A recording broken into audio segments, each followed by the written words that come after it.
La Grèce a décroché un léger toilettage de sa dette lundi à Bruxelles. Les ministres des Finances de la zone euro lui ont concédé un rabais de 45 milliards d'euros d'ici 2060 via des extensions de maturité et le plafonnement des intérêts.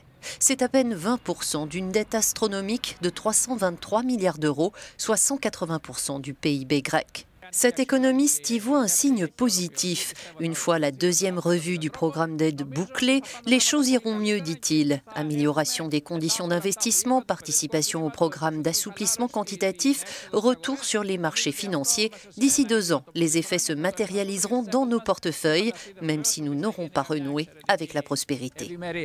La facture de cette restructuration de dette à minima s'avère salée. Athènes devra maintenir son excédent primaire à 3,5% après la fin du 3e plan de sauvetage en 2018.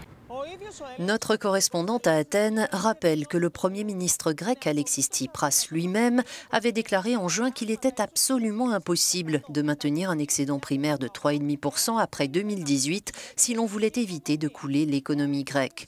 Aujourd'hui, le gouvernement amorce un virage à 180 degrés et s'engage sur cet objectif pour une durée indéterminée. Pour le tenir, il faudra davantage de mesures d'austérité. Le chef économiste de la Fédération hellénique des entreprises tire la sonnette d'alarme. En 2017, nous nous attendons à 2,5 millions d'euros de nouvelles taxes. Nous sommes inquiets quant à leur impact sur l'activité économique. Tout gouvernement qui essaiera de remplir ses objectifs ambitieux, s'il accentue encore plus la pression fiscale, risque de tuer pour de bon l'économie grecque, prévient-il.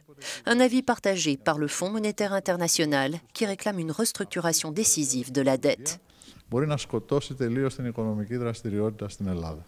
Le FMI en fait d'ailleurs la condition de sa participation au plan d'aide international.